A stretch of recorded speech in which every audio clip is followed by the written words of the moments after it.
हाँ जी,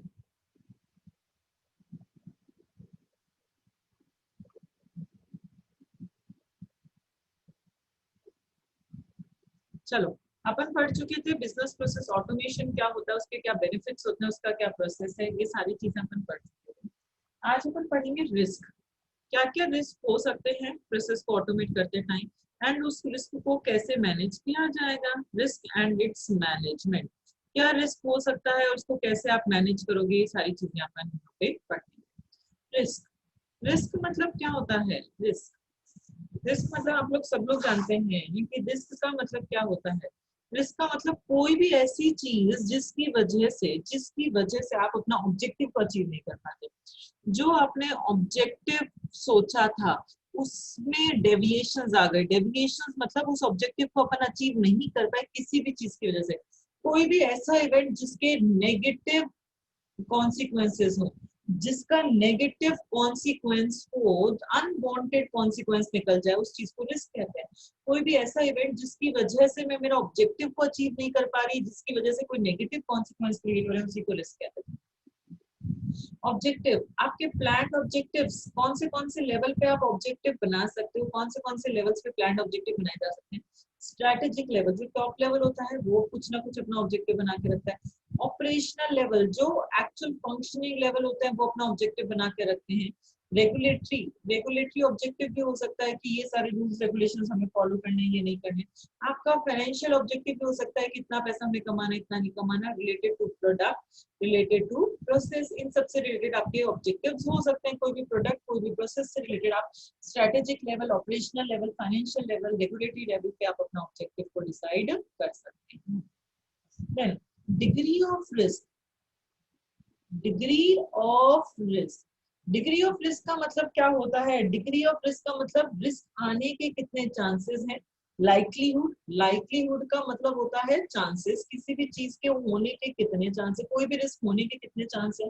देन अगर वो रिस्क आ गया तो उसका इम्पैक्ट अपने ऊपर क्या पड़ेगा, एंड क्या टाइमिंग्स है रिस्क आने के, मतलब किस समय वो रिस्क आ सकता है, कितनी बार वो रिस्क आ सकता है, कितने सालों में वो रिस्क बार बार आपको अगर हो सकता है, क्या टाइमिंग्स रहेंगे रिस्क आने के।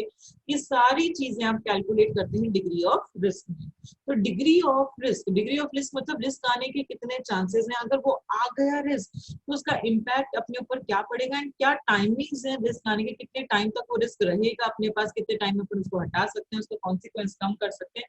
ये सारी बातें डिग्री ऑफ रिस्क में समझी जाती हैं। देन रिस्क समझ में आ गया क्या होता है। सोर्सेज ऑफ रिस्क, कहाँ कहाँ से रिस्क जनरेट हो सकता है। रिस्क सोर्स मतलब एरिया, कहाँ से रिस्क अकर हो सकता है, किस वजह से रिस्क आ सकता है। अगर अपन को ये पता चल जाएगा कि यहाँ यहाँ इस एरिया की वजह से रिस्क आ सकता है, तो उसको मिटिगेट करने के लिए अपन पहले से ही प्लान बना सकते हैं। मिटिगेट मतलब रिस्क को रिड्यूस करना, रिस्क को मिनिमाइज करना। तो अगर अपन को पता चल जाएगा इस एरिया में रिस्क है, यहाँ यहाँ जाने से रिस्क है, यहाँ यहाँ काम करने से रिस्क है, तो उसको कैसे कम करना है, उसको कैसे मिटिगेट करना है, उसके लिए अपन पहले से ही सोचकर रख सकते हैं, स्ट्रेटेजी बना सकते हैं। सोर्सेज ऑफ रिस्क कौन से हो सकते हैं, कहाँ से रिस्क आ सकते हैं आपके। कमर्शियल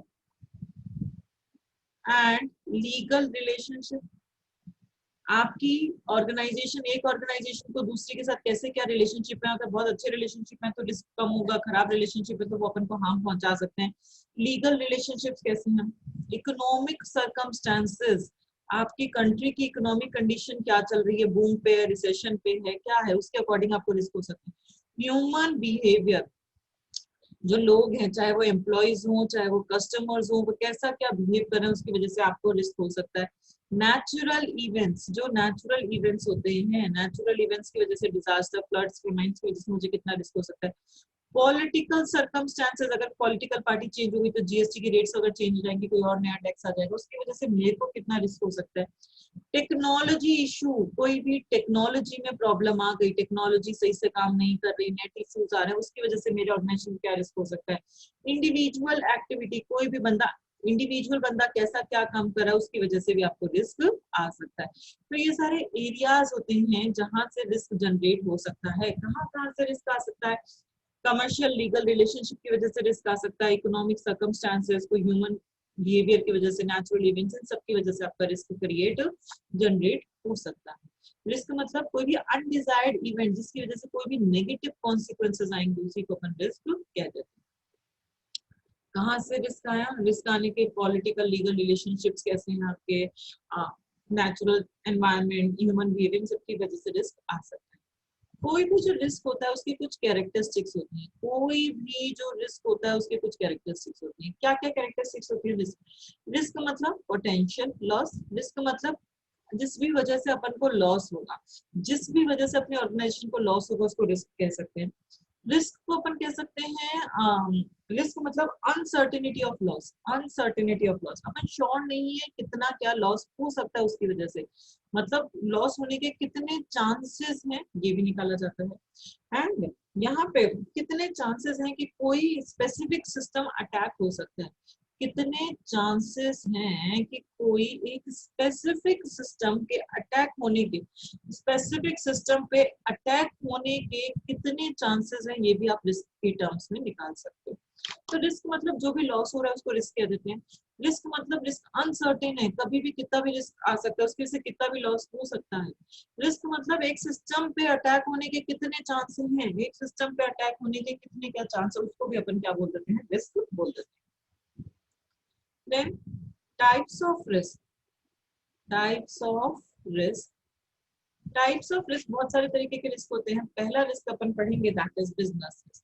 फर्स्ट रिस्क अपन पढ़ेंगे बिजनेस को कौन से, कोई भी बिजनेस हो, कोई भी ऑर्गेनाइजेशन, उसको कौन से रिस्क फेस करने पड़ते हैं। तो कोई भी बिजनेस को ऑल काइंड, हर तरीके का रिस्क फेस करना पड़ता है। कोई भी बिजनेस उसको हर तरीके का रिस्क, उसको रिस्क मतलब उसका प्रॉफिट कम भी हो सकता है या बैंकरप्सी भी आ सकती है कि बिल्कुल ही पैसा नहीं बचा, बैंकरप्ट हो गए, इस तरीके के रिस्क उसको बेयर करने पड़ सकते हैं। तो कौन से रिस्क हो सकते हैं बिजनेस को? बहुत सारे तरीके रिस्क हो सकते हैं। अब अपन बिजनेस में कौन से रिस्क हो सकते हैं वो पढ़ेंगे।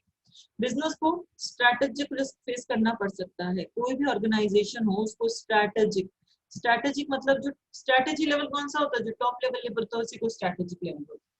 स्ट्रैटेजिक रिस्क ऐसा रिस्क जो प्रिवेंट करेगा, ऑर्गेनाइजेशन को रोकेगा उसका ऑब्जेक्टिव अचीव करने से, कि आप अपना ऑब्जेक्टिव अचीव, कोई भी ऐसी चीज जिसकी वजह से ऑर्गेनाइजेशन अपना ऑब्जेक्टिव अचीव नहीं कर पा रही, जिसकी वजह से ऑर्गेनाइजेशन अपना गोल अचीव नहीं कर पा रही, उसी को अपन क्या कह देते हैं? Strategic risk. कोई भी ऐसी चीज जिसकी वजह से ऑर्गेनाइजेशन अपना ऑब्जेक्टिव, अपना गोल अचीव नहीं कर पा रही, प्रिवेंट करना, रोकना, उसको ऑब्जेक्टिव अचीव करने से रोकना। कोई भी ऐसे इवेंट्स जिसकी वजह से ऑर्गेनाइजेशन अपना ऑब्जेक्टिव अचीव नहीं कर पा रही, उनको स्ट्रैटेजिक रिस्क कह देते हैं।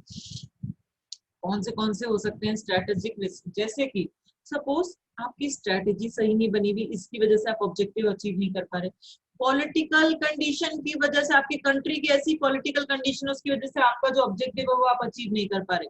लीडरशिप रिस्क हो सकता है, कोई खराब लीडर आपने हायर कर दिया, उसकी वजह से आप अपना ऑब्जेक्टिव अचीव नहीं कर पा रहे। कस्टमर की जरूरतें चेंज होती जा रही हैं, कस्टमर की नीड जो है वो चेंज होती जा रही है, उसकी वजह से भी हो सकता है आप अपना ऑब्जेक्टिव अचीव नहीं कर पा रहे। रेप्यूटेशन रिस्क, आपकी मार्केट में रेप्यूटेशन बहुत खराब हो गई तो उसकी वजह से भी आप अपना ऑब्जेक्टिव अचीव नहीं कर पाए। तो इसमें से 3-4 एग्जांपल याद कर लेना कि स्ट्रेटेजिक रिस्क कौन से हो सकते हैं जिसकी वजह से कोई भी ऑर्गेनाइजेशन अपना ऑब्जेक्टिव अचीव ना कर पाए, उसको अपन क्या कह देते हैं? स्ट्रेटेजिक ऑब्जेक्टिव कह देते हैं। बिजनेस रिस्क में सेकंड रिस्क है financial risk. Financial risk, financial risk नाम से समझ में आता है। फाइनेंशियल रिस्क मतलब आपके ऊपर नेगेटिव फाइनेंशियल इंपैक्ट पड़ रहा है, पैसों का लॉस हो रहा है, नेगेटिव फाइनेंशियल इंपैक्ट पड़ रहा है। कोई भी ऐसी चीज की वजह से नेगेटिव फाइनेंशियल इंपैक्ट पड़ रहा है, मतलब आपकी असेट्स जो है वो वेस्ट हो गई या लॉस हो गई, आपकी असेट्स चोरी हो गई, कुछ हो गया, असेट्स की वजह से आप फाइनेंशियल इंपैक्ट नेगेटिव पड़ा, उसको अपन फाइनेंशियल रिस्क कह सकते हैं। जैसे कि फाइनेंशियल रिस्क कौन से हो सकते हैं? फॉर एग्जाम्पल फॉरेन करेंसी की रेट चेंज होती जा रही है, फॉरेन करेंसी की रेट चेंज हो गई, पहले इंडिया का रुपये इतने का था, डॉलर का इतने का है, आपकी इंटरेस्ट रेट चेंज हो गई, उसकी वजह से आपको फाइनेंशियल रिस्क क्रिएट हो सकता है, मार्केट के अंदर इंटरेस्ट रेट बढ़ गई, कम हो गई। क्रेडिट रिस्क, बहुत ज्यादा लोगों को उधारी दे रखी है, पैसा नहीं चुक रहा, उसकी वजह से फाइनेंशियल रिस्क हो सकता है। लिक्विडिटी रिस्क, बहुत सारा पैसा हाथ में रख रखा है, लिक्विड रख रखा है, कैश चोरी हो गया तो फाइनेंशियल रिस्क आपका हो सकता है। तो ये सारे फाइनेंशियल रिस्क हो सकते हैं। फाइनेंशियल रिस्क मतलब जिस जो नेगेटिव फाइनेंशियल इम्पैक्ट जिसकी वजह से नेगेटिव करता है उसको अपन क्या कह देते हैं, फाइनेंशियल रिस्क कह देते हैं। तो बिजनेस रिस्क में अभी तक अपन दो रिस्क पढ़ चुके हैं, एक तो स्ट्रेटेजिक रिस्क मतलब जिसकी वजह से ऑर्गेनाइजेशन अपना ऑब्जेक्टिव अचीव नहीं कर पा रही है, फाइनेंशियल रिस्क जिसकी वजह से ऑर्गेनाइजेशन को कोई नेगेटिव फाइनेंशियल इम्पैक्ट पड़ रहा है, उसी को अपन क्या कह देते हैं, फाइनेंशियल रिस्क कह देते हैं। थर्ड है इसी के अंदर थर्ड है रेगुलेटरी रिस्क। रेगुलेटरी का मतलब होता है रूल्स रेगुलेशंस, कंप्लायंस रिस्क भी कहते हैं रेगुलेटरी को। कंप्लायंस, कंप्लाई मतलब कंप्लाई करना, फॉलो करना। अगर कोई ऑर्गेनाइजेशन किसी रूल्स रेगुलेशंस को फॉलो नहीं कर पा रही है, उसकी वजह से उसको फाइन्स और पेनल्टीज पे करनी पड़ रही हैं, तो उसको अपन क्या कह देते हैं, रेगुलेटरी रिस्क या फिर कंप्लायंस रिस्क। कि आप कोई रूल्स रेगुलेशंस फॉलो नहीं कर पा रहे, आपको उसकी वजह से कोई भी फाइन और कोई भी पेनल्टी पे करनी पड़ती है, तो उसको रेगुलेटरी या कंप्लायंस रिस्क कह देते हैं। जैसे कि फॉर एग्जांपल कौन से हो सकते हैं, आपने हो सकता है एनवायरमेंटल के जो भी रूल्स रेगुलेशंस, एनवायरमेंट के जो लॉ थे वो फॉलो नहीं किया।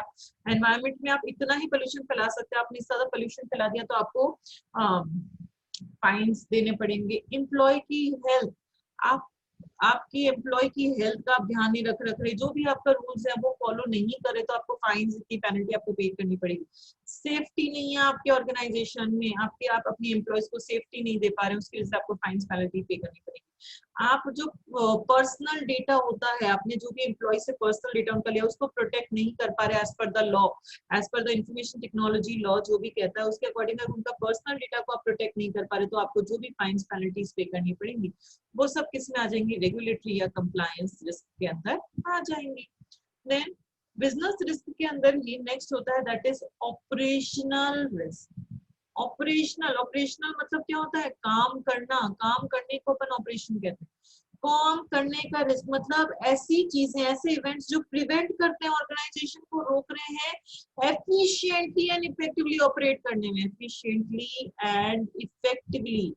कोई भी ऐसी चीज जो कोई भी ऐसी इवेंट, कोई भी ऐसा इवेंट जो ऑर्गेनाइजेशन को रोकता है कि वो अपने अच्छे से काम नहीं कर पाए, ऑर्गेनाइजेशन एफिशिएंटली और इफेक्टिवली ढंग से काम नहीं कर पाए, कोई भी ऐसी चीज। या डिस्ट्रप्शन, डिस्ट्रप्शन मतलब दूसरे किसी को काम करने में रोक रहे हो, दूसरे को काम करने में डिस्टर्ब कर रहे हो, कोई ऐसा इवेंट जो दूसरे को काम करने में डिस्टर्ब कर रहा है और खुद का काम भी वो बंदा एफिशिएंटली इफेक्टिवली नहीं कर पा रहा, कोई भी ऐसी चीज है उसको अपन ऑपरेशनल रिस्क कह देते हैं। अब ऑपरेशनल रिस्क कौन से हो सकते हैं, फॉर एग्जाम्पल ऑपरेशनल रिस्क आपका ह्यूमन रिसोर्स की वजह से, ऑर्गेनाइजेशन का जो एचआर डिपार्टमेंट है उसकी वजह से ऑपरेशनल रिस्क आ सकता है कि लोग ढंग से काम नहीं कर रहे, ह्यूमन रिसोर्स इतना खुश नहीं है तो इतने अच्छे से काम नहीं कर पा रहा। बिजनेस प्रोसेस, हो सकता है मेरे प्रोसेस इतने अच्छे से बने हुए नहीं है कि मैं अच्छे से उनको एफिशिएंटली इफेक्टिवली काम कर पाऊँ। टेक्नोलॉजी में पुरानी काम में ले रही हूँ तो इसलिए मैं इतने अच्छे से काम नहीं कर पा रही। Health and safety, health and safety पे आप पूरा ध्यान नहीं दे रहे, हेल्थ एंड सेफ्टी को एफिशिएंटली इफेक्टिवली काम नहीं कर पा रहे, हेल्थ इश्यूज आ रहे हैं इसलिए अपन ढंग से काम नहीं कर पा रहे, ये सारी चीजें हो सकती हैं आपकी ऑपरेशनल रिस्क के अंदर। तो ऑपरेशनल रिस्क मतलब ऐसी चीजें, ऐसे इवेंट्स जो किसी ऑर्गेनाइजेशन को रोकती हैं एफिशिएंटली और इफेक्टिवली वर्क करने से या दूसरे को काम करने से डिस्टर्ब करती हैं, उसको अपन क्या कह देते हैं, ऑपरेशनल रिस्क कह देते हैं। नेक्स्ट तरीके का रिस्क होता है that is hazard risk. Next तरीके का रिस्क होता है हजार्ड रिस्क। हजार्ड रिस्क क्या होते हैं, जो इंश्योरेबल रिस्क होते हैं, इंश्योरेबल जिसके अगेंस्ट इंश्योरेंस आप करवा सकते हो, इंश्योरेबल जो रिस्क होते हैं उनको हजार्ड रिस्क कहते हैं। जैसे कि नेचुरल डिजास्टर, कोई नेचुरल डिजास्टर आ गया, आपने फ्लड, फेमाइन आ गया, आपने फ्लड के सॉरी आपने फायर के लिए आपने कुछ इंश्योरेंस ले रखा है कि फायर आग लग गई तो हमें ये इंश्योरेंस मिलेगा एंड सो ऑन। बहुत सारी ऐसी लाइबिलिटीज होती हैं जिनको अपन चुका नहीं पाते। Impairment of physical assets, impairment of physical assets की मेरी फिजिकल एसेट्स सही से काम नहीं करेगी तो उसके अगेंस्ट अपन इंश्योरेंस दे रखा है, फिजिकल एसेट्स आपकी सही से काम नहीं कर पा रही तो वो रिस्क आपको क्रिएट हो सकता है। टेररिज्म का रिस्क आपको क्रिएट हो सकता है। तो ये सारे आपके हजार्डियस रिस्क होते हैं। हजार्डियस मतलब जो आपकी हेल्थ या आपके एनवायरमेंट या आपको हार्म पहुंचा सकते हैं, उस तरह के रिस्क क्या होते हैं, आपके हजार्डियस रिस्क होते हैं। तो ये सारे आपके हजार्डियस रिस्क होते हैं। एंड लास्ट है बिजनेस रिस्क के अंदर, दैट इज बिजनेस रिस्क के अंदर लास्ट तरीके का रिस्क है, that is residual risk. Residual risk, residual का मतलब क्या होता है? रेसिडुअल मतलब बचा कुचा, बचा हुआ जो चीजें होती है उसी को रेसिड्यू कहते हैं। तो रिमेनिंग रिस्क, जो रिस्क बच गए, रिमेनिंग रिस्क मतलब आपने कुछ कंट्रोल मेजर्स, आपने कुछ काउंटर मेजर्स लगा दिए। काउंटर मेजर्स अभी अपन डिटेल में पढ़ेंगे आगे क्या होते हैं। काउंटर मेजर मतलब कुछ कंट्रोल्स लगा दिए आपने, एक्सेस कंट्रोल्स लगा दिए आपने, पासवर्ड वगैरह लगा दिए, उसके बाद भी जो रिस्क बच जाता है, आपने सारे काउंटर मेजर लगाने के बाद भी जो रिस्क बच जाता है, उसी को अपन क्या कह देते हैं? Residual risk. आपने सारे कंट्रोल्स लगा दिए, घर का दरवाजा बंद कर दिया, सब कुछ कर दिया, फिर भी जो डर बचा हुआ है उसी को अपन क्या कह देते हैं? रेसिडुअल रिस्क कह देते हैं। रेसिडुअल रिस्क, ऑर्गेनाइजेशन जो होती हैं वो रिस्क को मैनेज करने के लिए दो एरियाज पे काम करती है, दो चीजों का ध्यान रखती है। एक तो एक्सेप्टेंस ऑफ रेसिडुअल रिस्क, हम कितना लिमिट तक रिस्क को एक्सेप्ट कर सकते हैं, कितने बचे हुए रिस्क को हम खुद एक्सेप्ट कर सकते हैं, मतलब खुद हैंडल कर सकते हैं जिससे हमारा ज्यादा लॉस ना हो।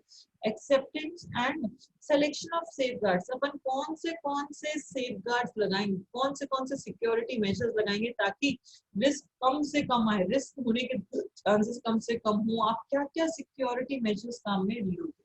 कई बार क्या होता है, सिक्योरिटी लगाने के बाद भी रिस्क बच जाता है, उसी को रेसिडुअल रिस्क कह देते हैं। तो जो रिस्क जो होता है वो हमेशा मिनिमाइज किया जा सकता है, कम किया जा सकता है, बट कभी भी रिस्क को आप एलिमिनेट नहीं कर सकते, कम नहीं, खत्म नहीं कर सकते। कोरोना है, कोविड-19 है, उसका आने का रिस्क आप कम कर सकते हो, आप मास्क लगाओ, सैनिटाइज करो, बट उस कोरोना का इम्पैक्ट आप खत्म नहीं कर सकते, मिनिमाइज कर सकते, कोई भी रिस्क उसको एलिमिनेट नहीं किया जा सकता। इसीलिए जो रेसिडुअल, जो बचा कुचा रिस्क है वो मिनिमम लेवल पे मेंटेन करो, मतलब इतना ही रिस्क होना चाहिए जिसको हम मिनिमम, इतना ही रेसिडुअल रिस्क बचा हुआ होना चाहिए, इतने तो कंट्रोल मेजर्स लगा दो, फिर इतना ही रिस्क होना चाहिए जिस पे अपन आसानी से काम कर सके। अगर मिनिमम लेवल पे रेसिडुअल रिस्क है तो उसको आप मैनेज कर सकते हो, अदरवाइज आप इसको मैनेज नहीं कर सकते। तो ये सारे आपके बिजनेस रिस्क हैं कि बिजनेस को क्या क्या रिस्क फेस करने पड़ते हैं। पहला अपन ने पढ़ा स्ट्रेटेजिक रिस्क, पहला आपने पढ़ा स्ट्रेटेजिक रिस्क, मतलब कोई भी ऐसी चीज जो ऑर्गेनाइजेशन को उसका ऑब्जेक्टिव अचीव नहीं करने देती उसको स्ट्रेटेजिक कहते हैं। इनके एग्जांपल्स में से तीन चार नाम याद कर लेना। फाइनेंशियल रिस्क, जिस भी वजह से ऑर्गेनाइजेशन को फाइनेंशियल, नेगेटिव फाइनेंशियल इंपैक्ट पड़ता है उसको फाइनेंशियल रिस्क कहते हैं। रेगुलेटरी रिस्क, कि आपने रूल्स रेगुलेशंस फॉलो नहीं किए और आपको उसकी वजह से फाइन्स एंड पेनल्टीज पे करनी पड़ती है तो उसको रेगुलेटरी रिस्क कहते हैं। ऑपरेशनल रिस्क, कोई भी ऐसी चीज जो ऑर्गेनाइजेशन को इफेक्टिवली और एफिशिएंटली काम करने से रोकती है या दूसरों को काम करने से रोकती है, डिस्टर्ब करती है, तो उसको ऑपरेशनल रिस्क कहते हैं। हजार्डियस रिस्क, जिससे आपकी हेल्थ, आपके एनवायरनमेंट को हार्म हो सकता है, उनको हजार्डियस रिस्क कहते हैं। रेसिडुअल रिस्क, सारे काउंटर मेजर्स लगा दिए फिर भी जो बच गया रिस्क, उसी को अपन क्या कहते हैं? रेसिडुअल रिस्क कहते हैं। रेसिडुअल रिस्क दो ऑर्गेनाइजेशन रिस्क को मैनेज करने के लिए दो एरियाज पे काम करते हैं। तो कितना लिमिट तक हम रेसिडुअल रिस्क एक्सेप्ट करेंगे, कितना लिमिट तक हम एक्सेप्ट करने के लिए तैयार हैं, एंड क्या क्या सेफगार्ड्स आप लगाते हो, क्या क्या सिक्योरिटी मेजर्स, कंट्रोल्स आप लगाते हो।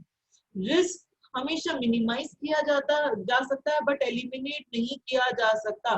तो इतना ही लेवल मेंटेन करो जिसको आप मैनेज कर सको, उससे ज्यादा रिस्क आपका नहीं होना चाहिए जिसको अपन मेंटेन भी ना कर सके। ठीक है, समझ में आ गया।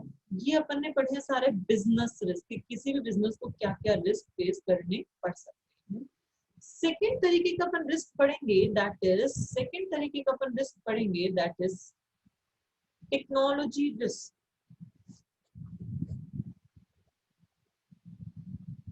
सेकेंड तरीके का अपन रिस्क पढ़ेंगे, दैट इज टेक्नोलॉजी रिस्क। यहाँ पे टेक्नोलॉजी, कोई भी नई टेक्नोलॉजी आप अडॉप्ट करते हो उसमें क्या क्या रिस्क आ सकता है। यहाँ पे बेटा जो बैंक्स होते हैं उनको ध्यान में रखते हुए टेक्नोलॉजी रिस्क बताए गए हैं। बैंक्स मतलब जो बैंकिंग सेक्टर टेक्नोलॉजी काम में लेते हैं, बैंकिंग सेक्टर जो सीबीएस कोर बैंकिंग सिस्टम काम में लेते हैं, तो जब वो इस टेक्नोलॉजी, कोर बैंकिंग सिस्टम, इस टेक्नोलॉजी पे काम कर रहे हैं बैंक्स, तो उनको क्या क्या रिस्क हो सकता है, बैंक्स के रिस्पेक्ट में टेक्नोलॉजी का रिस्क बताया गया है कि जब बैंक कोई टेक्नोलॉजी को अडॉप्ट करते हैं तो उनको क्या क्या रिस्क फेस करने पड़ सकते हैं। तो इसमें पहला है फ्रीक्वेंट चेंजेस और ऑब्सिलेंस frequent changes और obsolescence of technology। आपको पता है, नाम से समझ में आ रहा है, फ्रीक्वेंट चेंजेस, बार बार चेंज होती रहती है। ऑब्सोलेंस ऑफ टेक्नोलॉजी, टेक्नोलॉजी बहुत जल्दी ऑब्सोलीट हो जाती है। अपन को पता है टेक्नोलॉजी कॉन्स्टेंटली चेंज होती रहती है, बार बार चेंज होती रहती है, बहुत जल्दी, बहुत क्विकली कोई भी टेक्नोलॉजी क्या हो जाती है, ऑब्सोलीट हो जाती है, ऑब्सोलीट पुरानी हो जाती है। अगर जब भी आप इन्वेस्टमेंट करो, जब भी आप टेक्नोलॉजी में पैसा खर्च करो, क्योंकि ह्यूज अमाउंट ऑफ मनी खर्च होता है, तो हमेशा बहुत सारा ध्यान रखकर प्रॉपर प्लान कर कर ही इन्वेस्ट करना चाहिए। जब भी बैंक्स कोई नई टेक्नोलॉजी में पैसा इन्वेस्ट कर रहे हैं तो बहुत प्लानिंग के साथ इन्वेस्ट करो। अगर आपने प्लानिंग के साथ इन्वेस्ट नहीं किया तो आपको बहुत ज्यादा लॉस बेयर करना पड़ेगा, क्योंकि वो टेक्नोलॉजी, अगर प्लानिंग नहीं की तो लॉस हो सकता है, क्योंकि वो टेक्नोलॉजी बहुत जल्दी ऑब्सोलीट हो जाएगी। तो जब भी आप नई टेक्नोलॉजी पे पैसा डाल रहे हैं तो आप बहुत सोच समझकर, बहुत प्लानिंग कर कर पैसा डालो। अगर आपने प्लानिंग किए बिना, बहुत सोचे समझे बिना उसमें पैसा डाल दिया, तो इतना जो पैसा डाला और वो टेक्नोलॉजी अगर ऑब्सोलीट हो गई तो आपको बहुत सारा नुकसान फेस करना पड़ेगा, बहुत ज्यादा लॉस आपको हो सकता है। Then multiplicity and complexity of systems, multiplicity and complexity of systems। ये जो सीबीएस सिस्टम्स होते हैं बहुत कॉम्प्लेक्स सिस्टम्स होते हैं। जो कोर बैंकिंग सर्विसेज है, कोर बैंकिंग सीबीएस सिस्टम्स जो है, वो उन काम होगा वो ये कोर बैंकिंग का जो नॉर्मल बैंक करते थे, बस यहाँ पे टेक्नोलॉजी और आ गई, टेक्नोलॉजी आ गई तो लोगों को जो प्रोडक्ट और सर्विसेज दे रहे हैं, बस देने का तरीका अलग हो गया। जो नॉर्मल बैंक का काम था वही कोर बैंक का काम है, बस टेक्नोलॉजी की वजह से उनका तरीका चेंज हो गया। तो ये जो टेक्नोलॉजी आर्किटेक्चर है, जो सीबीएस आर्किटेक्चर है, उसमें बहुत सारे डिजिटल प्लेटफॉर्म्स होते हैं।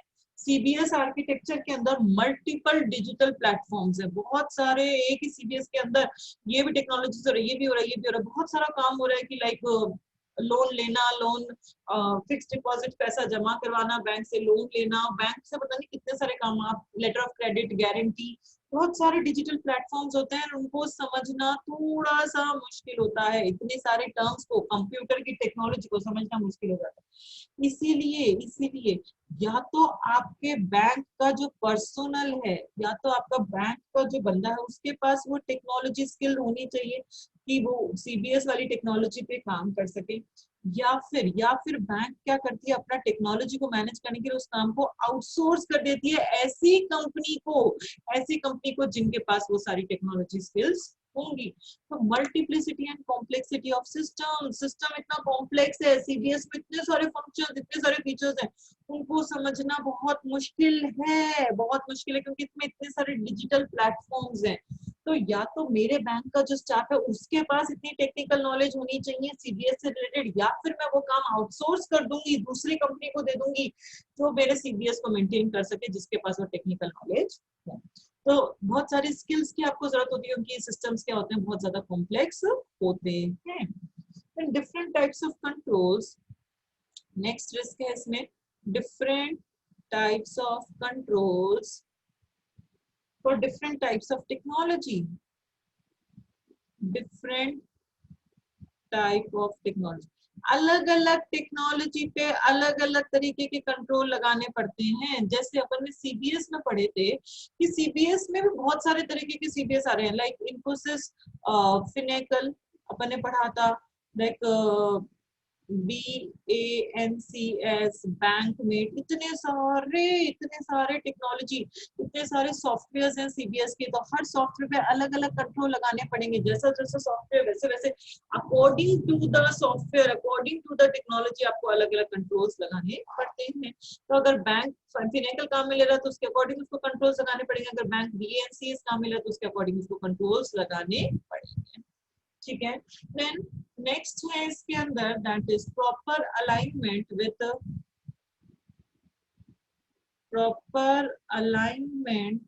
विथ बिजनेस ऑब्जेक्टिव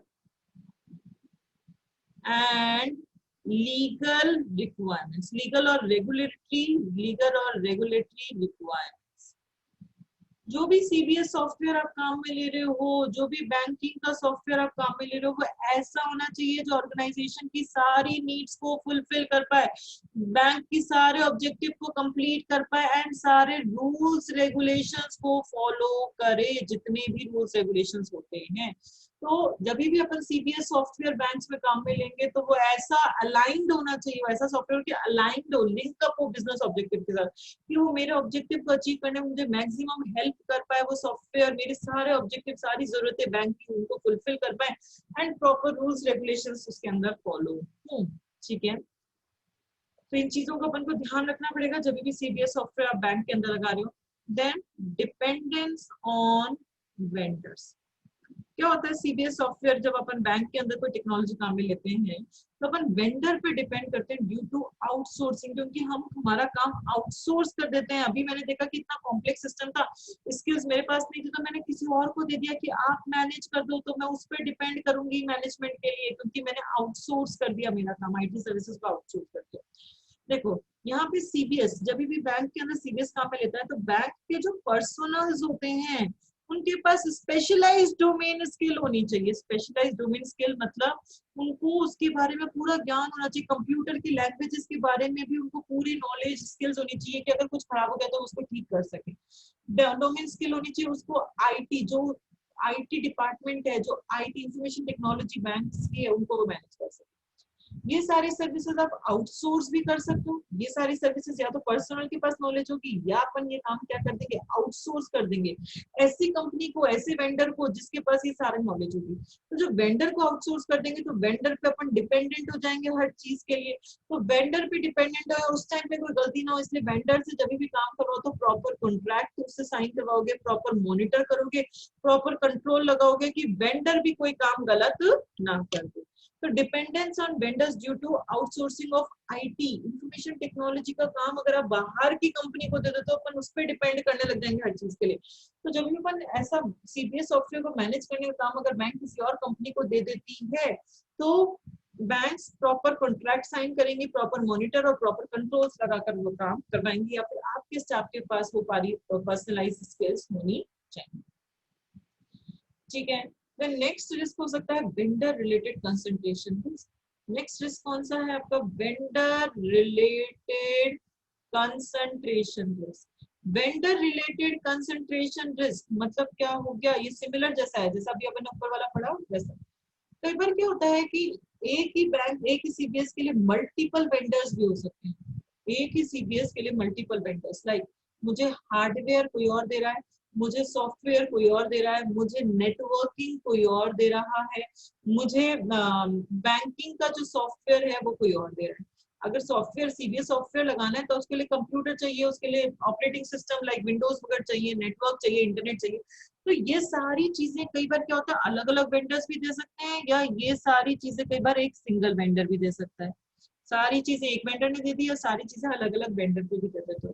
तो कुछ भी हो आपको इसकी वेंडर रिलेटेड रिस्क आ सकता है, क्योंकि हर चीज के लिए आप वेंडर पे डिपेंड करोगे। हार्डवेयर के लिए वेंडर पे, सॉफ्टवेयर के लिए नेटवर्क पे, तो चाहे वो अलग अलग वेंडर हो चाहे एक वेंडर हो, तो आपका हैवी डिपेंडेंस वेंडर पे हो जाता है, कंसंट्रेशन ऑफ वेंडर कि सारे के सारा वेंडर पे अपन डिपेंड करते हैं, तो अपन को उन्हीं के अकॉर्डिंग काम करना पड़ता है, अपन ना अपनी ऑर्गेनाइजेशन से रिलेटेड रिस्क क्रिएट हो सकता है। देन नेक्स्ट रिस्क है यहाँ पे segregation of duty. Segregation of duty मतलब काम को बांटना, काम को बांटना।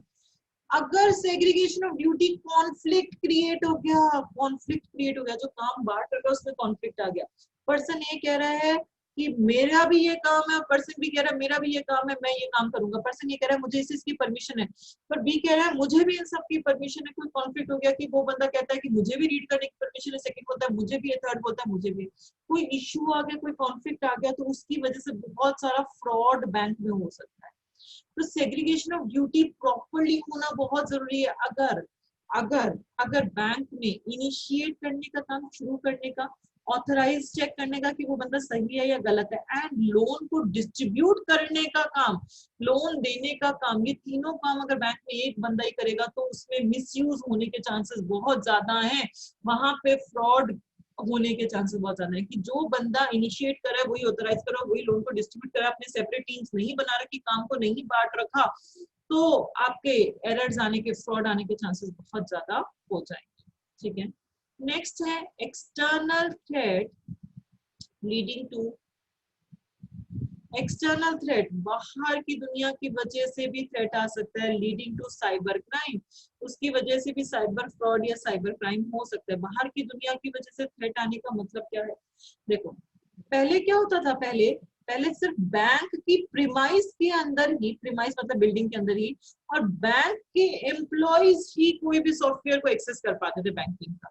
अब आपने सीबीएस सॉफ्टवेयर लगा दिया, टेक्नोलॉजी लगा दी, तो कोई भी एनी कस्टमर, कोई भी कस्टमर एनी टाइम एनीवेयर, कहीं किसी भी वक्त कहीं से भी उस सॉफ्टवेयर को एक्सेस कर पाए।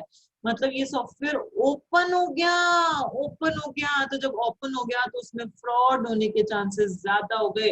कोई हैकर उसको आसानी से हैक कर कर आपका पासवर्ड चुरा कर और उस पर काम कर सकता है। तो बाहर की दुनिया की वजह से थ्रेट्स ज्यादा हो सकते हैं अगर टेक्नोलॉजी का ज्यादा काम में ले रहे हैं। पहले बैंक की प्रीमाइस के अंदर बैंक के एम्प्लॉयज ही काम में ले पा रहे थे, अब सीबीएस सॉफ्टवेयर आ गया तो कोई भी कस्टमर किसी भी वक्त कहीं से भी कोई भी चीज को एक्सेस कर सकता है। तो सिस्टम ओपन हो गया, सबके लिए ओपन है, तो फ्रॉड आने के चांसेस बहुत ज्यादा हो गए। ठीक है, नेक्स्ट है आपका, नेक्स्ट है दैट इज टेक्नोलॉजी रिस्क के अंदर ही, टेक्नोलॉजी रिस्क के अंदर ही नेक्स्ट तरीके का रिस्क है higher impact due to, higher impact due to intentional or unintentional acts of internal employees, acts of internal employees, internal जो ऑर्गेनाइजेशन बैंक के अंदर जो लोग काम करते हैं, कई बार वो जानबूझकर, इंटेंशनल मतलब जानबूझकर या अनइंटेंशनल गलती से एक्सीडेंटली उनसे कोई ऐसा काम वो करते हैं जिसकी वजह से बैंक को हार्म हो सकता है। तो जो एम्प्लॉयज होते हैं वो किसी भी बैंक का वीकेस्ट पॉइंट होते हैं, वीकेस्ट सिक्योरिटी पॉइंट होते हैं, कि कोई भी सिक्योरिटी, एम्प्लॉयज की सिक्योरिटी तोड़ना बहुत आसान होता है एज कम्पेयर टू मशीन की सिक्योरिटी तोड़ना। तो एम्प्लॉयज वीकेस्ट पॉइंट हो सकते हैं, वीकेस्ट लिंक होते हैं। जब मनी के साथ डील करते हैं तो एम्प्लॉयज को कैसे भी भलाया फुसलाया जा सकता है और कोई भी चोर उस बैंक से पैसा निकाल सकता है। तो कोई भी इंटरनल एम्प्लॉय या तो जानबूझकर या अनइंटेंशनल एक्सीडेंटली वो ऐसा काम करता है जिसकी वजह से बैंक को हार्म हो सकता है। ठीक है, देन नेक्स्ट है इसका that is new social engineering techniques, new social engineering techniques. आजकल क्या हो गया, सोशल इंजीनियरिंग टेक्निक्स काम में ले गई कोई भी फ्रॉड करने के लिए। Social engineering techniques employed, employed मतलब काम में ली जाती है कोई भी कॉन्फिडेंशियल इंफॉर्मेशन को एक्वायर करने के लिए। मतलब कई बार क्या होता है कि कोई बंदा, कोई जो फ्रॉडस्टर होता है, फ्रॉडस्टर मतलब जो बंदा फ्रॉड करने वाला है, वो क्या करता है, एक फ्रेंडशिप कर लेता है किसी भी एक एम्प्लॉय से, बैंक के एम्प्लॉय से उसने दोस्ती बढ़ाई। दोस्ती पहले धीरे धीरे थोड़ी दोस्ती थी, फिर शाम को डेली उठने बैठने लगे, बहुत स्ट्रॉन्ग फ्रेंडशिप कर ली। तो उसने बातों बातों में उस एम्प्लॉय से बैंक की सिक्योरिटी के बारे में जान सकता है कि बैंक में कितने सीसीटीवी कैमरा लगे हैं, किस टाइम गार्ड बैठता है। वो बातों बातों में किसी भी कस्टमर का पासवर्ड उस एम्प्लॉय से जान सकता है। तो सोशल इंजीनियरिंग टेक्निक अपनाई उसने, रिश्तेदारी फ्रेंडशिप अगर कर कर उसने अच्छे गुड रिलेशंस बनाकर कोई कॉन्फिडेंशियल इंफॉर्मेशन, क्रेडेंशियल्स जो है वो निकलवा ली और उसकी वजह से वो बैंक को हार्म पहुंचा सकता है। तो ये सारी चीजें भी हो सकती हैं। देन नेक्स्ट है इसके अंदर that is need for governance, need for governance. Next technology risk है that is need for governance. Governance मतलब ध्यान रखने की जरूरत है, जो भी काम हो रहा है टेक्नोलॉजी और इंफॉर्मेशन सिक्योरिटी में, टेक्नोलॉजी और इंफॉर्मेशन सिक्योरिटी सही से काम करिए नहीं करिए, उस पर ध्यान देने की बहुत जरूरत है। तो सीबीएस कोर बैंकिंग सिस्टम में जो भी आप कंट्रोल्स लगाते हो, जो भी कंट्रोल्स लगाते हो, वो पूरे बिजनेस को देखते हुए लगाते हो एंड मैक्रो लेवल पे कंट्रोल लगाए जाते हैं। मैक्रो मतलब पूरे बैंक पे कंट्रोल लगाओ। यहाँ कंट्रोल से एक फंक्शन या फिर एक टेक्नोलॉजी पे कंट्रोल नहीं लगाते, यहाँ पे एक फंक्शन होता है, एक डिपार्टमेंट और एक ही टेक्नोलॉजी पे कंट्रोल लगाएंगे। बैंक का कंप्लीट बिजनेस और पूरे मैक्रो लेवल पे कंट्रोल्स लगाए जाते हैं यहाँ पे, यहाँ पे क्योंकि क्या होता है यहाँ पे, टेक्नोलॉजी की इनेबलर के जैसे एक्ट करती है। की इनेबलर मतलब बैंक्स के लिए सक्सेस के लिए टेक्नोलॉजी बहुत जरूरी है। तो यहाँ पे जो सीनियर मैनेजर होगा, जो भी टॉप मैनेजर होगा, वो इन्वॉल्व होगा ये डायरेक्शंस देने में। वो खुद ध्यान रखेगा कैसे कोई टेक्नोलॉजी डिप्लॉयड हो रही है, कैसे कोई टेक्नोलॉजी ऑर्गेनाइजेशन में इम्प्लीमेंट करी जा रही है। उसके लिए सीनियर मैनेजर खुद उसमें इन्वॉल्व रहेगा, खुद ध्यान रखेगा क्या क्या पॉलिसीज पास करनी है क्या नहीं। उसके लिए सीनियर मैनेजर रिस्पॉन्सिबल होगा, वो ध्यान रखकर पॉलिसीज को पास करेगा ताकि हर जगह प्रॉपर सिक्योरिटी को लगा सके। एंड लास्ट है इसका, लास्ट टेक्नोलॉजिकल रिस्क है, that is need to ensure continuity. Need to ensure continuity. Continuity, कुछ भी हो जाए बिजनेस नहीं रुकना चाहिए, कुछ भी हो जाए बैंक का काम नहीं रुकना चाहिए।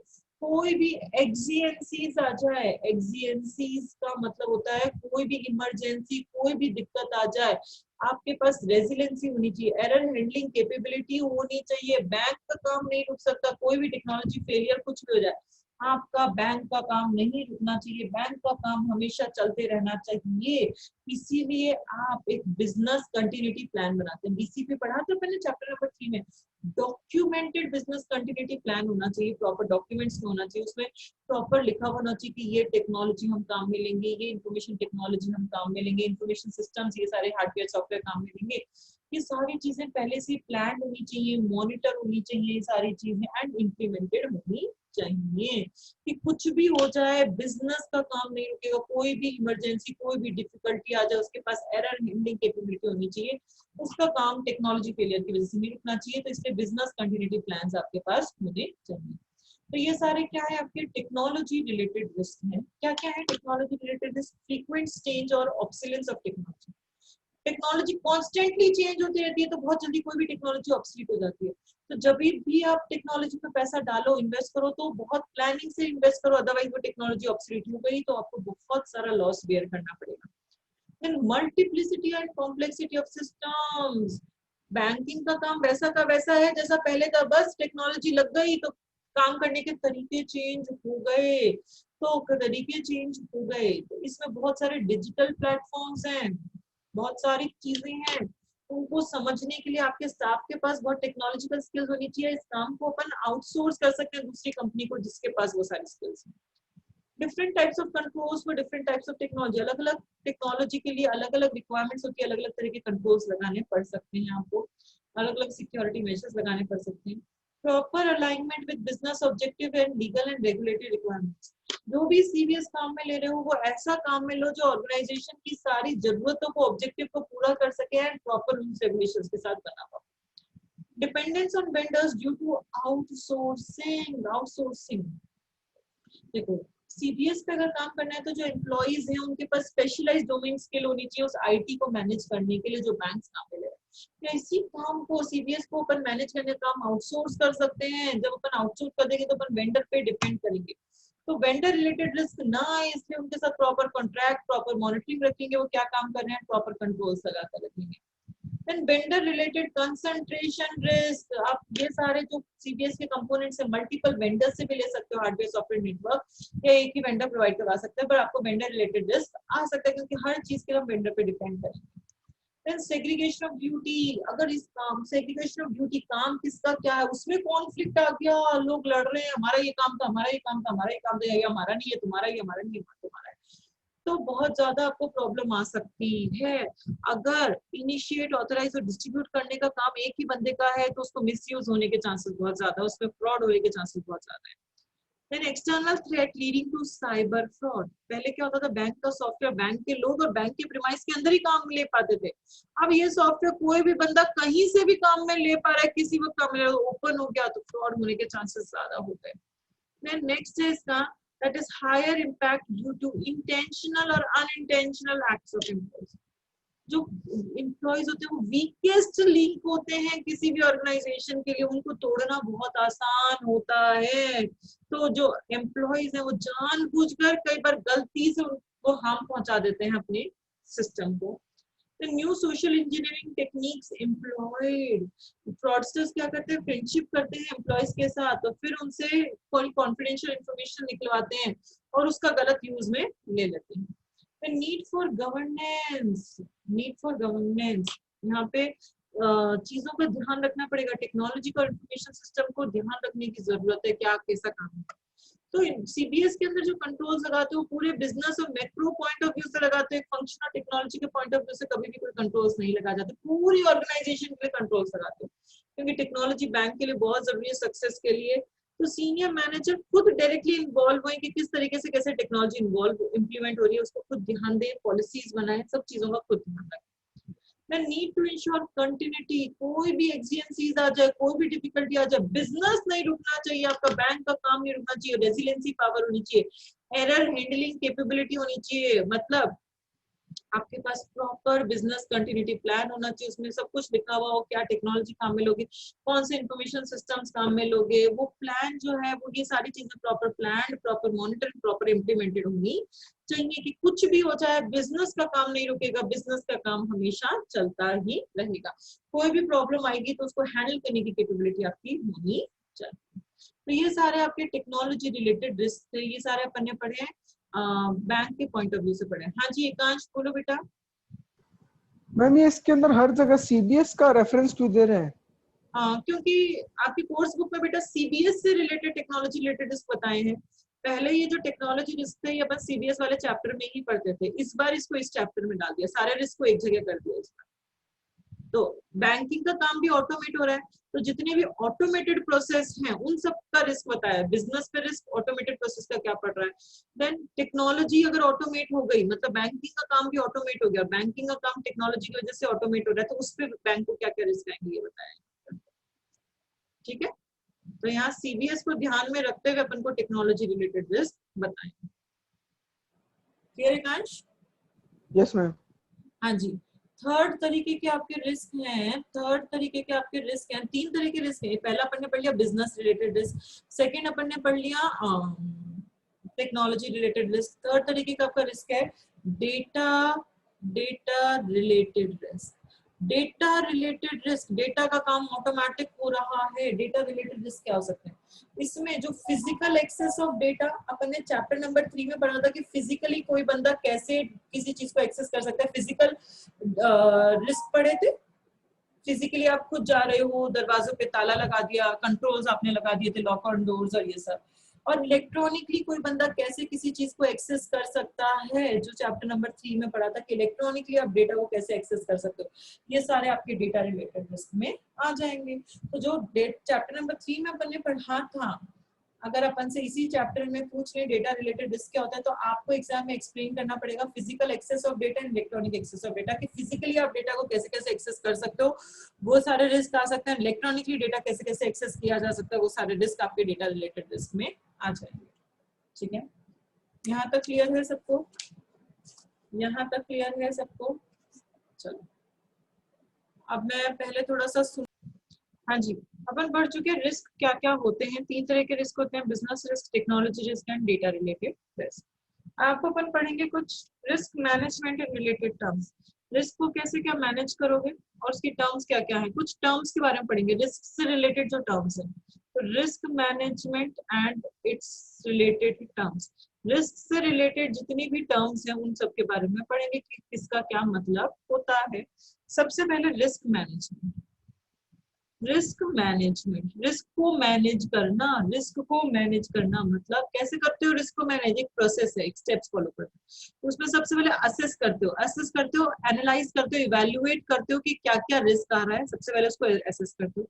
फिर क्या स्टेप्स लोगे आप उस रिस्क को कम करने के लिए, ये देखते हो आप। सबसे पहले देखते हो हाँ ये रिस्क आ सकता है, फिर मैंने क्या क्या स्टेप्स लिए उस रिस्क को मिनिमाइज करने के लिए, उस रिस्क का इम्पैक्ट कम करने के लिए, उसको एक्सेप्टेबल लेवल तक लाने के लिए मैंने क्या क्या किया, और फिर उसी लेवल को मेंटेन करना है। दैट इज नोन एज, आपको उसको क्या कहते हैं? रिस्क मैनेजमेंट कहते हैं। तो रिस्क को मैनेज करना, मैनेज कैसे करोगे रिस्क को? सबसे पहले देखोगे क्या क्या रिस्क आ रहा है, असेस करोगे, फिर उसको एक्सेप्टेबल लेवल तक लाने के लिए क्या क्या स्टेप्स लोगे, और उस एक्सेप्टेबल लेवल को कितना क्या कैसे मेंटेन करना है, ये सारे काम को अपन क्या कह देते हैं? रिस्क मैनेजमेंट कह देते हैं।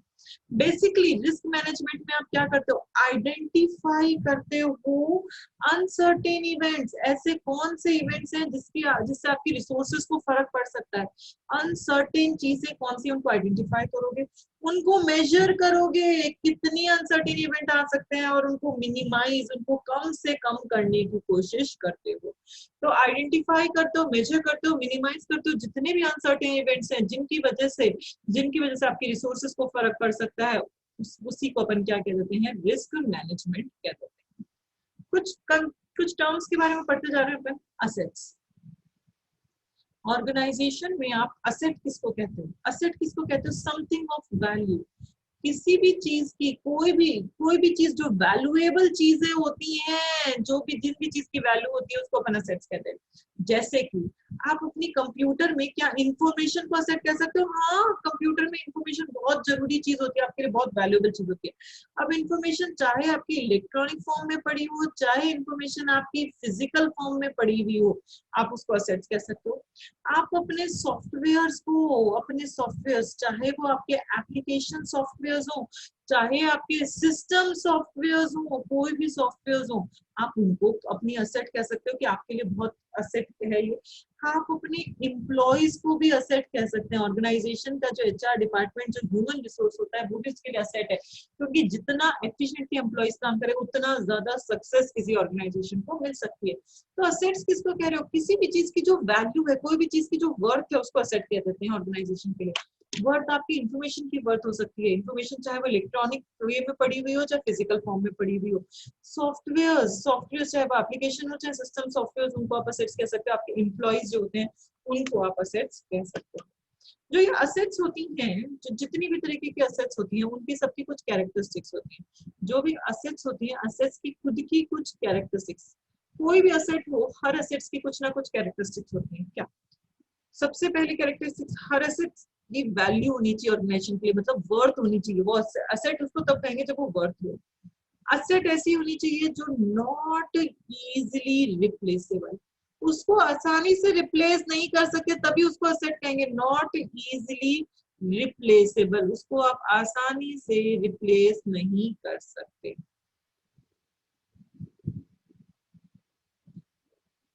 रिप्लेस नहीं कर सकते मतलब अगर आपको रिप्लेस करना है तो आपको कॉस्ट, पैसा लगेगा, रिप्लेस करना है तो आपको टाइम चाहिए होगा, रिप्लेस करना है तो आपको स्किल्स चाहिए होंगी, रिप्लेस करना है तो आपको रिसोर्सेज चाहिए होंगे। इन सब के बिना अपन किसी भी एसेट को आसानी से रिप्लेस नहीं कर सकते। इनका कोई भी कॉम्बिनेशन आपको चाहिए होगा अगर आपको एसेट्स को रिप्लेस करना है, चाहे कोई भी एसेट हो, चाहे एम्प्लॉइज हो, चाहे सॉफ्टवेयर हो, चाहे इंफॉर्मेशन हो। असेट्स जो होती है वो ऑर्गेनाइजेशन को एक यूनिक आइडेंटिटी प्रोवाइड करवाने में हेल्प करती है, यूनिक कॉर्पोरेट आइडेंटिटी। अगर आपकी ऑर्गेनाइजेशन के एम्प्लॉइज बहुत स्ट्रॉन्ग हैं, उनका टैलेंट बहुत है, तो आपके ऑर्गेनाइजेशन को एक यूनिक पोजीशन, कॉम्पिटिटिव एडवांटेज मिल सकता है। तो असेट्स होती है वो किसी भी ऑर्गेनाइजेशन को कॉर्पोरेट आइडेंटिटी प्रोवाइड करवा सकती है। डेटा, जो असेट्स है, मेरे पास क्या क्या असेट्स है, मेरे कौन एम्प्लॉइज हैं, कितने एम्प्लॉइज काम करते हैं, मैं कौन सा एप्लीकेशन सॉफ्टवेयर काम में लेती हूँ, मैं कौन सा विंडोज ऑपरेटिंग सिस्टम काम में लेती हूँ, मेरी क्या क्या इन्फॉर्मेशन। ये जो असेट्स हैं ये आपकी प्रोप्राइटरी भी हो सकती हैं। प्रोप्राइटरी मतलब सिर्फ आपको पता है आपकी एसेट्स की डेटा के बारे में, कहाँ क्या पड़ा है।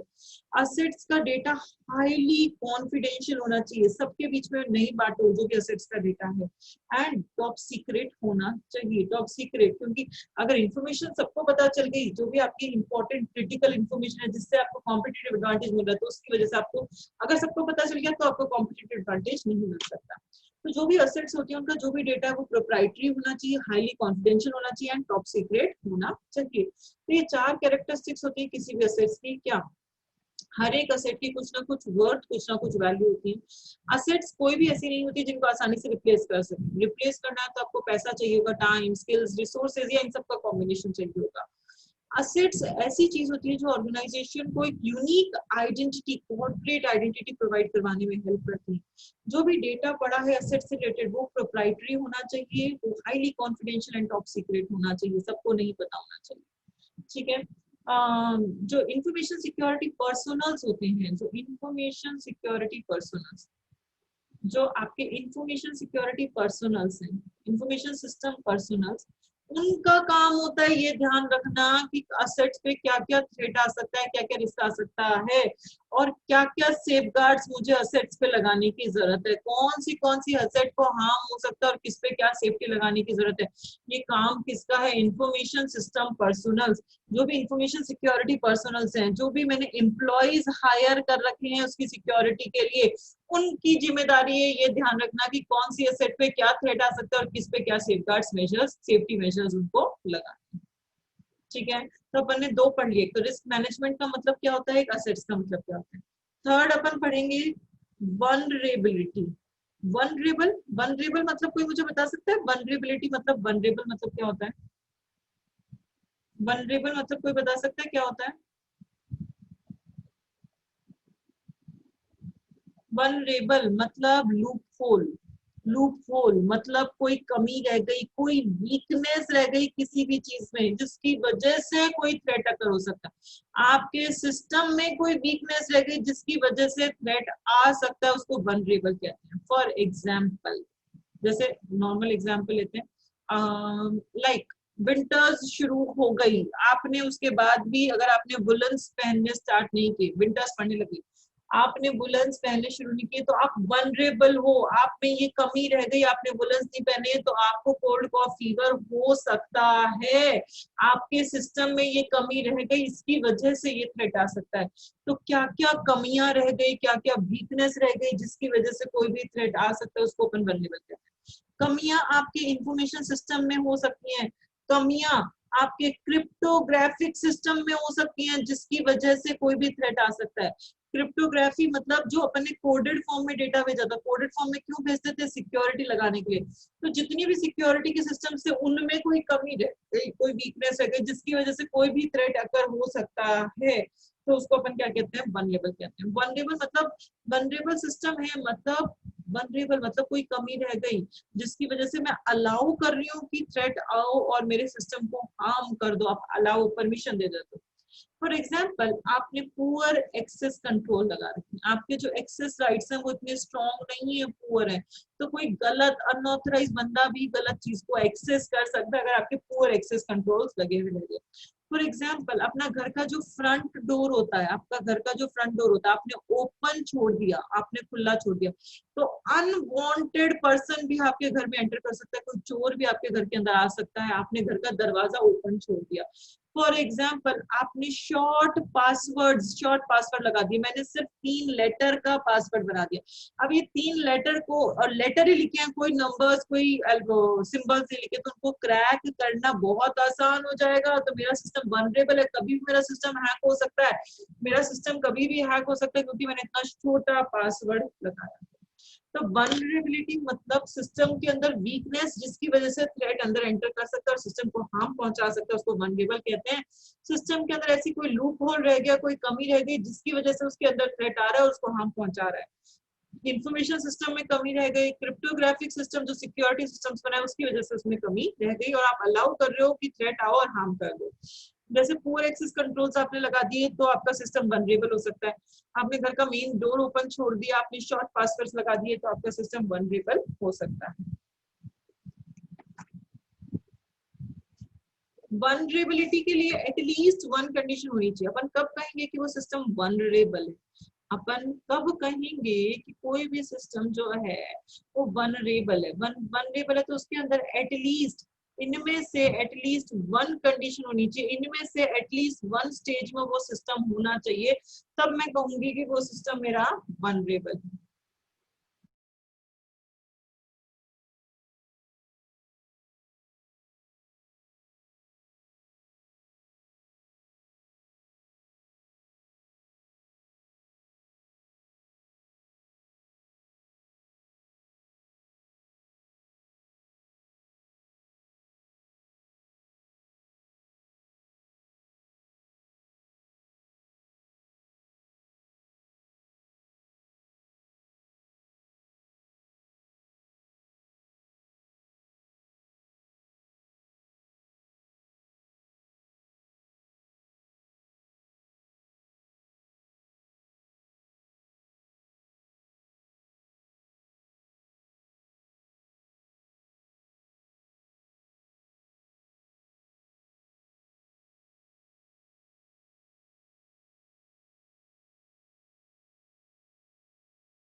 हाँ जी, कंटिन्यू करते हैं।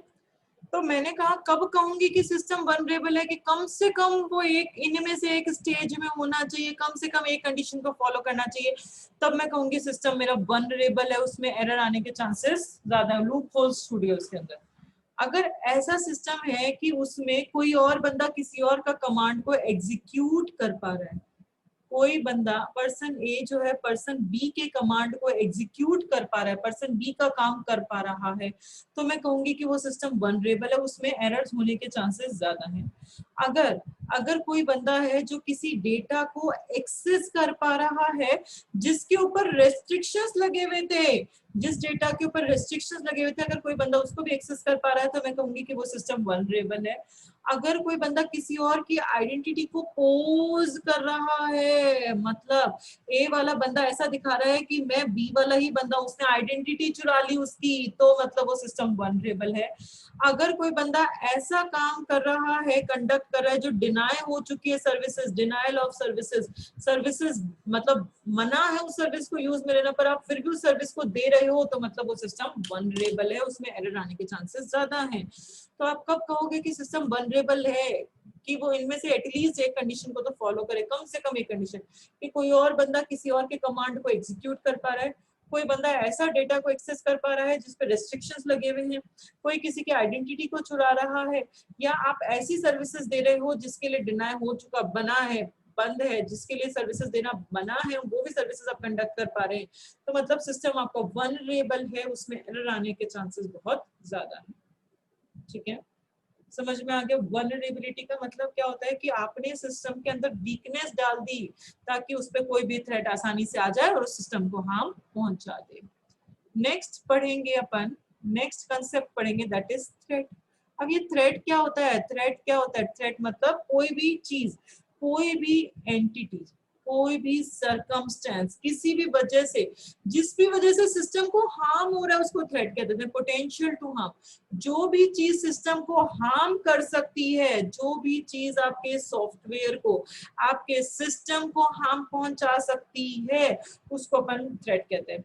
जिस भी चीज को कोई अनऑथराइज बंदा एक्सेस कर सकता है, अनऑथराइज किसी भी चीज पर अगर कोई अनऑथराइज एक्सेस हो सकता है, अनऑथराइज मॉडिफिकेशंस हो सकता है, अनऑथराइज बंदे ने मॉडिफिकेशंस कर दिए, या डिनायल ऑफ सर्विसेज, अनऑथराइज बंदा सर्विसेज देने से मना कर रहा है, कोई अनऑथराइज बंदे को एक्सेस राइट्स मिल गए, तो उसकी वजह से थ्रेट आ सकता है। थ्रेट मतलब किसी भी चीज की वजह से जो हार्म हो रहा है आपके सिस्टम को, पोटेंशियल टू हार्म, जिस भी चीज में हार्म करने की कैपेबिलिटी होगी आपके सिस्टम को, उसी को अपन थ्रेट कह देते हैं। जो असेट्स एंड थ्रेट्स होते हैं, जो असेट्स एंड थ्रेट्स होते हैं, असेट्स एंड थ्रेट्स, ये दोनों एक दूसरे से कोरिलेटेड होते हैं, लिंक्ड अप होते हैं। बिना असेट के थ्रेट नहीं हो सकता। थ्रेट, थ्रेट किस पे आएगा? कोई ना कोई असेट पे आएगा, तो थ्रेट के लिए उसको एक टारगेट असेट की जरूरत होती है कि कौन सी असेट पे थ्रेट देना है। असेट आपकी डेटा भी हो सकता है, तो बिना टारगेट डेटा के कोई थ्रेट अगर नहीं हो सकता। तो असेट्स और थ्रेट्स होते हैं वो कोरिलेटेड होते हैं, एक दूसरे से कनेक्टेड होते हैं। थ्रेट किस पे होगा? कोई ना कोई चीज होगी, तो चीज क्या है उसको अपन असेट कह देते हैं। जैसे डेटा हो गया, तो डेटा को भी अपन असेट कह सकते हैं और उस पे भी थ्रेड्स आ सकते हैं। ठीक है, देन नेक्स्ट कंसेप्ट अपन पढ़ेंगे that is exposure. Exposure, exposure का मतलब क्या होता है? एक्सपोजर का मतलब एक्सटेंट ऑफ लॉस। अगर थ्रेट आ गया, अगर थ्रेट आ गया तो आपको कितना क्या लॉस फेस करना पड़ेगा। लॉस सिर्फ इमीडिएट हार्म की बात नहीं करते, सिर्फ इमीडिएट की अभी मुझे कितना नुकसान, नहीं, उसका रियल हार्म कितना हुआ। रियल हार्म मतलब लॉन्ग टर्म तक उसकी वजह से मुझे कितना हार्म होगा, ये बात की जाती है। जैसे कि फॉर एग्जाम्पल अभी कोविड-19 आया, अभी कोविड-19 आया, किसी बंदे की पहले 50,000 रुपए सैलरी थी, अब उसकी सैलरी हो गई सपोज 30,000, तो यहाँ पे उसको लॉस कितना हुआ? उसको 20,000 महीने का तो लॉस हुआ ही हुआ। 20,000 की उसकी सैलरी गई, महीने की वो लॉस हुआ, प्लस कुछ जो कंपनी थी वो उसका पीएफ अपने बिहाफ में, कंपनी उसको 5% का पीएफ देती थी, वो उसका लॉस हो गया। कंपनी उसको इतनी सैलरी में ये सारे बेनिफिट्स देती थी, वो लॉस हो गया, तो लॉन्ग टर्म तक उसको कितना क्या लॉस हुआ, ये सारी बात की जाएगी यहाँ पे एक्सपोजर में। एक्सटेंट ऑफ लॉस का, आपको कितना एक्चुअली कितना लॉस हुआ, आपको इमीडिएट कितना हार्म हुआ, वो यहाँ पे नहीं बताते सर। तो एक्सपोजर मतलब आपको कितना लॉस हुआ, उसका इमीडिएट इम्पैक्ट कितना पड़ा वो नहीं, आपको रियल इम्पैक्ट मतलब रियल हार्म कितना हुआ लॉन्ग टर्म पे, वो सारी बातें आप किसमें बताते हो, एक्सपोजर में बता देते हो। ठीक है, देन नेक्स्ट है दैट इज लाइक्लीहुड। लाइक्लीहुड का मतलब क्या होता है, चांसेस, उसके होने के कितने चांसेस हैं, कोई भी थ्रेट आने के कितने क्या चांसेस हैं, उस थ्रेट के सक्सेस होने के कितने चांसेस, उसको अपन क्या कहते हैं, लाइक्लीहुड कह देते हैं। नेक्स्ट है आपका अटैक। अटैक क्या होता है, अटैक मतलब अनऑथराइज एक्सेस गेन करना, अनऑथराइज एक्सेस, कोई अनऑथराइज बंदा किसी चीज को एक्सेस करना चाह रहा है, किसी अनऑथराइज बंदे ने किसी चीज को एक्सेस कर रहा है, मतलब उस सिस्टम पे उसने अटैक कर दिया।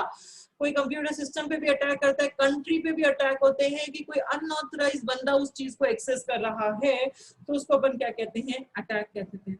अटैक बेसिकली ज्यादातर इंटेंशनल फॉल्ट्स होते हैं, इंटेंशनल मतलब जानबूझकर सोच समझकर आप अटैक करते हो किसी पे। एक्सटर्नल फॉल्ट्स होते हैं, ज्यादातर बाहर के लोग अटैक करते हैं, ना कि वहीं के लोग उसको अटैक। कंट्री पे भी अटैक होता है, बाहर की कंट्री के लोग कंट्री पे, अपनी कंट्री पे अटैक करते हैं। आपके कंप्यूटर पे अटैक होता है तो आप खुद कंप्यूटर को हार्म नहीं पहुंचा रहे, कोई बाहर का बंदा आपके कंप्यूटर को हार्म पहुंचा रहा है। तो ज्यादातर जो अटैक होते हैं ये एक्सटर्नल फॉल्ट्स होते हैं। आपकी बुक में बेटा इसके बाद एक पॉइंट नंबर अलग दे रखा है, तो वो जो बेसिकली वाला पैराग्राफ है उसका अलग वाला पॉइंट काट देना नोट्स के अंदर, वो इसी का कंटिन्यूएशन है, वो अटैक का ही पॉइंट है। ठीक है, तो इसका नेक्स्ट पॉइंट नहीं है, वो कंटिन्यूएशन में ही है। अटैक मतलब क्या होता है, अगर अटैक हो गया किसी चीज पे मतलब चीजें कॉम्प्रोमाइज हो गई। क्या क्या कॉम्प्रोमाइज करना पड़ेगा अगर अटैक हो गया, तो आपको आपकी कॉन्फिडेंशियलिटी लूज हो सकती है, कॉन्फिडेंशियलिटी खत्म हो सकती है, आपकी इंटीग्रिटी पे प्रॉब्लम आ सकती है, consistency and accuracy and availability की प्रॉब्लम आ सकती है कि जब चाहिए जब सिस्टम अवेलेबल नहीं होगा। तो सीआईए को कॉम्प्रोमाइज करने के लिए, सीआईए को कॉम्प्रोमाइज करने के लिए अटैक किया जाता है कि सिस्टम कॉन्फिडेंशियल नहीं रहेगा, मेरा सिस्टम इंटीग्रेटेड नहीं रहेगा, मतलब उसमें कंसिस्टेंट और एक्यूरेट डेटा नहीं रहेगा, एंड अवेलेबल सिस्टम नहीं रहेगा कि जब आपको वो डेटा चाहिए तब आपके पास वो डेटा अवेलेबल नहीं मिलेगा।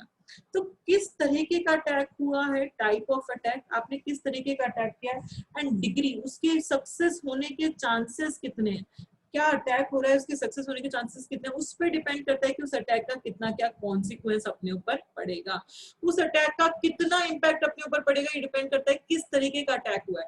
किसी ने आपके ऊपर किसी ने बॉम्ब वायरस डाल दिया, किसी ने सलामी टेक्निक कर दी, किसी ने राउंड ऑफ कर दिया, उसके सक्सेस होने के चांसेस कितने, 0.1, 0.2, 0.3, 0.4, उस पे डिपेंड करेगा कि मेरे बिजनेस को उसका क्या कॉन्सिक्वेंस, मेरे बिजनेस को उसकी वजह से कितना क्या हार्म होगा, वो उस पे डिपेंड करता है। ठीक है, समझ में आ गया अटैक मतलब क्या होता है। एंड लास्ट है इसके अंदर, that is last related term है, that is control measure, counter measure. Last related terms है that is counter measure. Counter measure मतलब जो कंट्रोल्स लगाते हो, रिस्क से बचने के लिए जो भी कंट्रोल्स लगाते हो उनको काउंटर मेजर कहते हैं। आपने कोई भी एक्शन लिया, आपने कोई भी डिवाइस काम में ली, आप कोई भी प्रोसीजर काम में ले रहे हो, कोई भी आप टेक्निक काम में ले रहे हो, कोई भी एक्शन कर रहे हो, डिवाइस, प्रोसीजर, टेक्निक, कुछ भी काम में ले रहे हो, क्यों, रिड्यूस वनरेबिलिटी, रिड्यूस करने के लिए, जो भी वनरेबल सिस्टम्स है उनका जो इम्पैक्ट पड़ रहा है उसको रिड्यूस करने के लिए जो भी काम में ले रहे हो उनको काउंटर मेजर्स कहते हैं। जैसे कि आप स्ट्रॉन्ग ऑथेंटिकेशन कंट्रोल काम में ले सकते हैं, स्ट्रॉन्ग ऑथेंटिकेशन, आईडी पासवर्ड के लिए बायोमेट्रिक्स काम में ले लिया, आई रेटिना काम में ले लिया, ताकि सिस्टम वनरेबल ना हो, मेरा उसमें थ्रेट आने के चांसेस बहुत ज्यादा ना हो। आपके जो पासवर्ड्स हैं वो आप कॉन्फ़िगरेशन फाइल में स्टोर मत करो, कॉन्फ़िगरेशन फाइल्स में स्टोर मत करो, पासवर्ड्स को आप कोई और सिक्योर जगह पे स्टोर करो। तो ये सारे आप काउंटर मेजर्स लगा सकते हैं। तो ये अपन ने क्या क्या पढ़ा, ये अपन ने पढ़ा रिस्क और उससे रिलेटेड टर्म्स क्या क्या हो सकती हैं। रिस्क मैनेजमेंट और उससे रिलेटेड टर्म्स क्या हो सकते हैं? रिस्क मैनेजमेंट का मतलब क्या होता है? रिस्क मैनेजमेंट मतलब एक प्रोसेस है, इस प्रोसेस में रिस्क को असेस किया जाता है, स्टेप्स लिए जाते हैं उसको एक्सेप्टेबल लेवल पे लाने के लिए, उस लेवल को मेंटेन किया जाता है। तो बेसिकली आइडेंटिफाई करते हो, मेजर करते हो, मिनिमाइज करते हो, जो भी अनसर्टेन इवेंट्स हैं जिसकी वजह से आपके रिसोर्सेज को फर्क पड़ेगा, उनको आप आइडेंटिफाई करके मेजर करके कम करने की कोशिश करते हो। असेट्स क्या होते हैं? जिस भी चीज की कोई वैल्यू वर्थ होगी उसको असेट्स कहेंगे, लाइक इंफॉर्मेशन, सॉफ्टवेयर, एम्प्लॉइज। हर एसेट्स की कुछ कैरेक्टरिस्टिक्स होती हैं, एसेट्स की वैल्यू होती है, कोई भी एसेट को आसानी से रिप्लेस नहीं किया जाता। एसेट्स आपको एक इंडिविजुअल इंडिपेंडेंट आइडेंटिटी प्रोवाइड करवाती है जिससे आपको कॉम्पिटिटिव एडवांटेज मिल सके। और क्या एसेट है आपके पास, उसका data highly confidential, top secret होना चाहिए। जो इन्फॉर्मेशन सिक्योरिटी पर्सनल्स होते हैं उनकी रिस्पॉन्सिबिलिटी होती है ये ध्यान रखना क्या क्या थ्रेट्स आ सकते हैं किस एसेट पे और क्या क्या सिक्योरिटी मेजर्स वहां पे लगाने पड़ेंगे। वनरेबिलिटी, सिस्टम के अंदर क्या वीकनेस रह गई जिसकी वजह से कोई भी थ्रेट आ सकता है इंफॉर्मेशन सिस्टम के अंदर, क्रिप्टोग्राफिक के अंदर। बेसिकली वनरेबिलिटी मतलब वीकनेस जो है वो अलाउ कर रही है थ्रेट को कि आओ और सिस्टम को हार्म पहुंचा दो, जैसे poor access controls, front door open, short passwords etcetera. कोई भी सिस्टम वनरेबल कब कहेंगे? जब उसमें से एटलीस्ट एक कंडीशन फॉलो करेगा कि कोई और बंदा किसी और का कमांड को एग्जीक्यूट कर पा रहा है, कोई बंदा ऐसे डेटा को एक्सेस कर पा रहा है जिसपे रेस्ट्रिक्शंस लगे हुए हैं, किसी और की आइडेंटिटी को शो कर रहे हो आप, और आप ऐसा काम कर रहे हो जिसके लिए मना है, तो आपका सिस्टम वनरेबल हो सकता है। थ्रेट, थ्रेट का मतलब क्या होता है? जिस भी चीज की वजह से सिस्टम को हार्म पहुंच सकता है उसको थ्रेट्स कहते हैं। असेट्स और थ्रेट्स दोनों एक दूसरे से कोरिलेटेड है, बिना असेट्स के कोई थ्रेट अकर नहीं कर सकता। एक्सपोजर, कितना हार्म हुआ, इमीडिएट हार्म नहीं, real term harm, long term impact कितना पड़ा, उसको अपन क्या कहते हैं? एक्सपोजर कह देते हैं। लाइकलीहुड, किसी चीज के होने के कितने चांसेस, उसको लाइकलीहुड कहते हैं। अटैक, अटैक मतलब अनऑथराइज एक्सेस को गेन करना, कोई और अनऑथराइज बंदा किसी पे काम कर रहा है उसको अटैक कहते हैं। अटैक ज्यादातर इंटेंशनल होते हैं और बाहर के लोग करते हैं। अटैक मतलब कॉम्प्रोमाइज करना कॉन्फिडेंशियलिटी, इंटीग्रिटी एंड अवेलेबिलिटी को, कि सिस्टम कॉन्फिडेंशियल नहीं रहेगा, इंटीग्रिटी मतलब कंसिस्टेंट एक्यूरेट नहीं रहेगा, और अवेलेबल जब चाहिए जब अवेलेबल नहीं मिलेगा। क्या अटैक हुआ है, उसके आने के कितने चांसेस है, उस पर डिपेंड करता है आपको कितना कॉन्सिक्वेंस, उसको कितना लॉस आपको बेयर करना पड़ेगा। काउंटर मेजर्स क्या होते हैं? जो भी एक्शंस, जो भी डिवाइस, प्रोसीजर, टेक्निक आप काम में लेते हो वनरेबिलिटी को कम करने के लिए, उसको आप काउंटर मेजर्स कहते हो। जैसे कि स्ट्रॉन्ग ऑथेंटिकेशन कंट्रोल्स लगा दिए, पासवर्ड्स लगा दिए कि पासवर्ड्स की लिमिट इतनी तो होनी चाहिए, शॉर्ट पासवर्ड्स काम में नहीं लेंगे, पासवर्ड्स कॉन्फ़िगरेशन फाइल में स्टोर नहीं करेंगे, उसको और कोई सिक्योर मीडियम में स्टोर करेंगे। तो ये सारे आपके क्या हो सकते हैं? आप काउंटर मेजर्स आप लगा सकते हैं। ठीक है। Then risk analysis, risk analysis का मतलब थ्रेट्स को आइडेंटिफाई करना। नेक्स्ट टॉपिक, छोटा सा टॉपिक अपन पढ़ेंगे, that is risk management strategy. अब अपन को पता चल गया रिस्क क्या क्या है, क्या क्या रिस्क आ सकता है, कहाँ कहाँ से कैसे कैसे रिस्क आ सकता है। रिस्क को मैनेज करने की स्ट्रेटजी, रिस्क को आप कैसे मैनेज कर सकते हो? रिस्क मैनेजमेंट स्ट्रेटजी, रिस्क को कैसे मैनेज कर सकते हो? पहला है आपका टॉलरेट और एक्सेप्ट द रिस्क। टॉलरेट और एक्सेप्ट द रिस्क, उस रिस्क को एक्सेप्ट कर लो, जो रिस्क आ गया उसको एक्सेप्ट कर लो। कई बार क्या होता है, कुछ रिस्क बहुत माइनर होते हैं, माइनर मतलब छोटे हैं, ज्यादा बड़े रिस्क नहीं है। माइनर क्यों है? क्योंकि उनका इम्पैक्ट भी बहुत कम है और उनके आने के चांसेस भी, प्रोबेबिलिटी ऑफ अकरिंग भी बहुत कम है। कोई रिस्क छोटे हैं, कैसे पता चला? उनका इम्पैक्ट भी बहुत कम पड़ेगा अगर आ गए तो, और उनके आने के चांसेस बहुत कम है। तो आप क्या करते हैं? इस रिस्क को कॉन्शियसली, जानबूझकर, आपको पता है ये रिस्क आ सकता है, आप इसको एक्सेप्ट कर लेते हो। मतलब इस पे कोई कंट्रोल मेजर नहीं लगाया, क्योंकि कंट्रोल मेजर लगाएंगे तो वहां ज्यादा पैसा खर्च हो जाएगा। तो मुझे पता है इतना ज्यादा कोई फर्क नहीं पड़ेगा अगर ये रिस्क आ गया, इसका इम्पैक्ट इतना नहीं पड़ेगा, इसके आने के चांसेस भी बहुत कम है, तो मैं इसको जानबूझकर एक्सेप्ट कर लेती हूँ। और मैं बस पीरियोडिकली ये ध्यान रखती रहती हूँ, पीरियोडिकली यहाँ पे ये रिव्यू करते रहते हैं कि वो मिनिमम ही है ना, उसका इम्पैक्ट ज्यादा तो नहीं हो रहा ना। आप ये रिव्यू करते रहते हो कि उसका इम्पैक्ट हमेशा कम ही रहे, उसका जो रिस्क आ गया तो उसका इम्पैक्ट कम ही रहे, उसका इम्पैक्ट ज्यादा नहीं होना चाहिए। टॉलरेट कर लिया आपने, रिस्क को एक्सेप्ट कर लिया। सेकेंड है इसके अंदर टर्मिनेट और एलिमिनेट द रिस्क। टर्मिनेट या एलिमिनेट ही कर दो रिस्क को, एलिमिनेट कर दो, हटा ही दो रिस्क को। अब रिस्क को कैसे हटा सकते हैं? देखो, आपका रिस्क किस वजह से आ सकता है? आपने कोई टेक्नोलॉजी पे काम कर रहे हो, उसकी वजह से कोई रिस्क, टेक्नोलॉजी की वजह से कोई रिस्क आ सकता है, या कोई वेंडर रिलेटेड रिस्क आ सकता है, बाहर के किसी लोगों से कोई काम करवा रहे हो, वो पैसा नहीं चुका रहा, खराब रॉ मटेरियल दे रहा है, इसकी वजह से रिस्क आ सकता है। तो आप क्या करो, उस टेक्नोलॉजी को छोड़कर किसी और टेक्नोलॉजी पे काम कर दो, ताकि उस टेक्नोलॉजी जो रिस्क आ सकता था वो हट जाए। आप उस वेंडर की जगह कोई और अच्छा सप्लायर ढूंढ लो तो आपको अच्छी क्वालिटी का रॉ मटेरियल दे सके, तो उसकी वजह से जो रिस्क आ रहा था वो आपका कम हो जाए। तो टर्मिनेट ही कर दिया, हटा ही दिया रिस्क को। तो जिस भी वजह से रिस्क आ रहा था उस कारण को ही हटा दिया। टेक्नोलॉजी की वजह से रिस्क आ रहा था, नई टेक्नोलॉजी पे काम करने लगे। वेंडर की वजह से रिस्क आ रहा था, नया वेंडर ढूंढ लिया, नए सप्लायर्स ढूंढ लिया, अब उनसे सामान खरीदने लग गए। तो ये रिस्क अपन ने हटा ही दिया। ठीक है।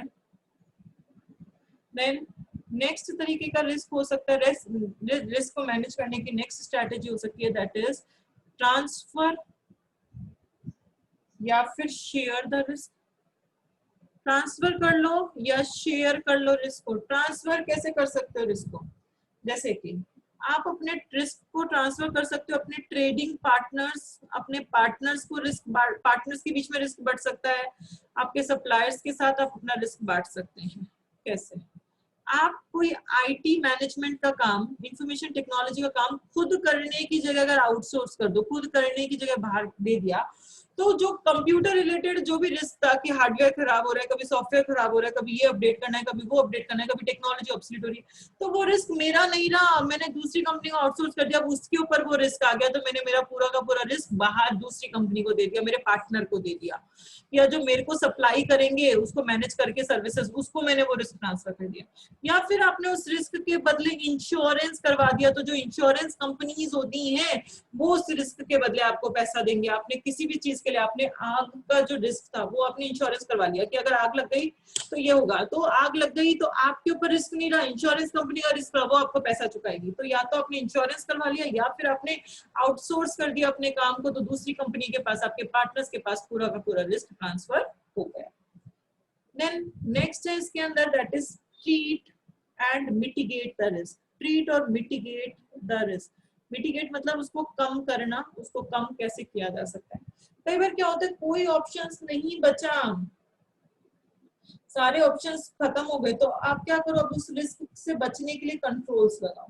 कंट्रोल्स लगाओ, उन कंट्रोल्स को आप इम्प्लीमेंट करो ताकि जो रिस्क है उसका इफेक्ट मिनिमम से मिनिमम हो सके। कोई रिस्क आ रहा है उसको ना तो आप ट्रांसफर कर सकते हैं, ना आप एक्सेप्ट कर सकते, कुछ नहीं कर सकते, आप अपना टेक्नोलॉजी चेंज कर सकते, तो अब उसके लिए बचने के लिए उस पर कंट्रोल्स लगाओ और उसको इम्प्लीमेंट करो ताकि उसका इम्पैक्ट अपना कम से कम हो सके, मिनिमाइज हो सके। लास्ट है रिस्क मैनेजमेंट स्ट्रेटेजी में, that is turn back. Turn back का मतलब, कई बार क्या होता है कि रिस्क आने की प्रोबेबिलिटी बहुत कम होती है, उसका इम्पैक्ट भी बहुत कम होता है। रिस्क आने के चांसेस भी बहुत कम है, उसका इम्पैक्ट भी बहुत कम है, तो उस टाइम पे मैनेजमेंट क्या करता है, उसको इग्नोर करता है कि ठीक है इग्नोर करो, ध्यान ही मत दो वो कोई रिस्क है क्या, तो उसको इग्नोर कर दो। अगर बहुत कम है रिस्क आने के चांसेस और उसके इम्पैक्ट भी बहुत कम है तो उसको इग्नोर कर दो। तो ये सारी आपकी रिस्क मैनेजमेंट स्ट्रेटेजी है कि रिस्क को कैसे मैनेज किया जा सकता है। या तो टॉलरेट और एक्सेप्ट कर लो रिस्क को, कि अगर रिस्क छोटा है मतलब इसका इम्पैक्ट कम है, अकरेंस भी कम है, तो उसको जानबूझकर एक्सेप्ट कर रहे हैं हम, कॉन्शियसली सोचते समझते हुए हम उसको एक्सेप्ट कर रहे हैं, उसको रिव्यू करते रहेंगे कि उसका इम्पैक्ट कम ही रहे, ज्यादा ना हो। Terminate eliminate the risk. अगर टेक्नोलॉजी की वजह से रिस्क आ रहा है तो नई टेक्नोलॉजी पे काम कर दो, वेंडर की वजह से रिस्क आ रहा है तो नए वेंडर ढूंढ लो। Transfer share the risk. आप अपने ट्रेडिंग पार्टनर्स के साथ रिस्क शेयर कर सकते हैं, खुद करने की जगह काम आउटसोर्स कर दिया या इंश्योरेंस कंपनी पे रिस्क ट्रांसफर कर दिया। Treat mitigate the risk. जब कोई ऑप्शन नहीं बचा तो कंट्रोल्स लगाओ और उससे रिस्क का इम्पैक्ट कम से कम करने की कोशिश करो। टर्न बैक, जब चांसेस भी बहुत कम है आने के और उसका इम्पैक्ट भी बहुत कम है तो उस टाइम पे रिस्क को इग्नोर कर दो, उस पर ध्यान ही मत दो। तो इस तरीके से 5 तरीके से रिस्क को मैनेज किया जा सकता है। आगे बात समझ में? यहाँ तक कुछ भी पूछना है?